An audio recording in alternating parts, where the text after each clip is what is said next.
So let's do this in 3, sorry, I gotta get there. Alright, let's do this in 3, 2, 1, go. Great countdown. So anyway, this game has lots of ways of getting out of bounds. I had shown off the first one there, but this is what I did to do it. I get too close to this elevator, and then I line up the angle, and then the elevator pushes me through that wall, and I just sort of walk right out of bounds. This is what pretty much every level in the game looks like. I'll just be going somewhere, getting out of bounds, then walking to the end. I kind of broke this game too much. Here's a completely different type of clip. This time I don't even need to be pushed by anything. Just by holding forward and left strafe, I can actually start to move closer and closer to this corner, and eventually, like right now, I get too close and it just puts me right through the corner. That kind of makes me wonder how much they tested this game, since you literally just have to hold forward once the level begins to do that clip. In the dev time, there's a good story behind the development of this game. They actually, all these levels, they just got them from doomworld.com, like the big Doom World site, the big Doom mapping site. They just like went to Doom World and they were like, hey, who wants a level in our GBA game? And a bunch of people responded, and they made maps for the game, and here they are. A bunch of the people who made these maps are actually still active on the site, like 16 years later, which is pretty nuts. I've thought about contacting them, but I don't know what I'd say.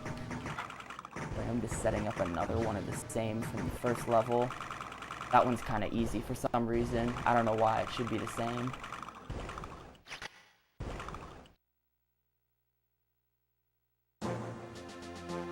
Oh yeah. Be careful.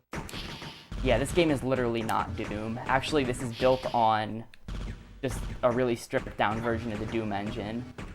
Apparently it might be based off the Amiga version of Doom specifically. I'm not sure how people came to that conclusion. And all the enemies are just reskins of Doom enemies. So what I'm doing here is exactly like the elevator one, but I just used that candle instead of an elevator. Oh yeah. This is a really cool clip, but it would take too long to explain, so all I'm going to say is that it's extremely precise, and there's no good way to set it up because the game lags too hard. But looks like it's going to work. There we go. So that skips the first boss. There's a locked door, then I'd have to kill the boss. But I skipped the boss by getting too close to those stairs with a really precise lineup, and then it just sort of puts me right through the stairs. This is the actual hardest clip in the game. I'm gonna try it like twice, but if I fail it, like here, just kill me, asshole. You know, he's giving me a shot. No, he's not giving me a shot. If I fail this one more time, I'm just gonna kill him. But basically, that red guy is the most powerful enemy in the game. He even deals more damage than the final boss. And he's trying to kill me while I try and clip through this door. And this door clip is really stupid. Oh shit, I got it, nice. I have been practicing that for a while and I wasn't getting it at all. So that's kind of cool, second try. I'm hoping to keep this a pacifist speedrun. Hopefully the only enemy I'll need to kill in the whole thing is the final boss. Oh yeah. Be careful.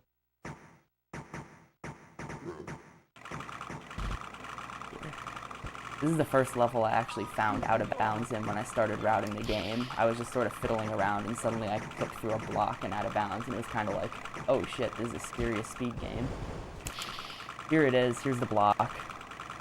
I do some specific setup thingy to get back there, and then I can walk through that wall with a really... If you walk at a wall with a shallow angle, actually pretty much any wall in this game can just be walked right through. And that's the first example of that. This used to be the longest level in the speedrun. It was something like 3 minutes long, glitchless.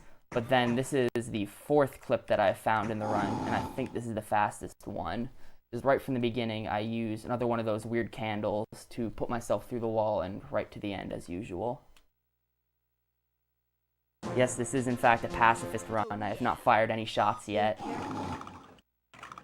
This used to be the hardest level because it was full of those red guys I mentioned earlier, but using that clip right there, it's actually the shortest level in the run now. It's just 9 seconds if done optimally.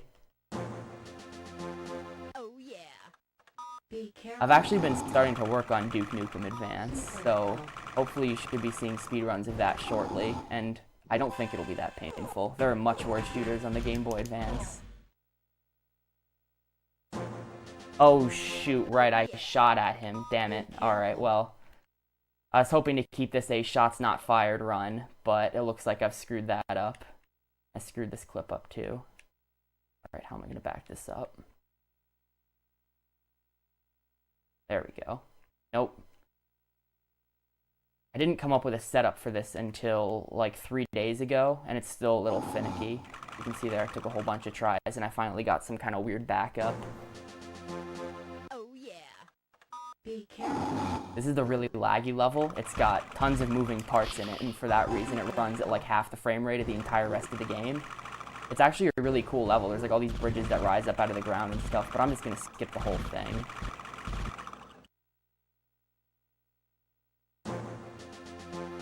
Oh yeah. Be careful. Here's a clip that I found literally 2 days ago. You just walk at this wall, then it puts you right through. Damn, 8 seconds, that's fast. Oh yeah. Be Here's my careful. favorite clip, because it's using a toilet. We use the toilet bowl to put us out of bounds. And then I actually have to count this one out because there's no cue. Alright, 1, 2, 3. Please don't crash. Alright, thank God. If I hold left for too long on that clip, it'll actually crash the game. Because what happens is, even when you're out of bounds, there's still boundaries in this game. There's a big box drawn around the whole map. And if I go outside the box, the game will just crash. So I have to be very careful, because there's no visual cue there. If I don't hold left for long enough, it'll put me back in bounds right next to a bunch of enemies who will pretty much kill me instantly. Be careful. This is the last level. I killed the final boss in this one. Hopefully, I think, yeah, he'll be the first kill. If I can actually get this clip, this one's really stupid. There we go. That skipped the first half of the level, and then the second half of the level I skip right here. See if I can go. And then the final boss is right over here. This is his arena with the yellow carpet. And there he is. I'm going to fight him from out of bounds because he tends to not dodge around so much if I do this. Normally in bounds he'd be running in circles like an idiot, but right now he just stands in front of me. And I kind of missed a lot of shots, so I should have to use some rockets as well, but it's not a big deal. Alright, he's dead, so time's coming up right now. And so that was Dark Arena. That was an entire game. I could have played this on any difficulty, but I chose to play it on easy, and the reason for that is because this ending takes on a new meaning in the speedrun. What they say in the text scroll when you beat it on easy is that all the enemies that you didn't kill throughout the game come back and corner you, and you can't escape the facility.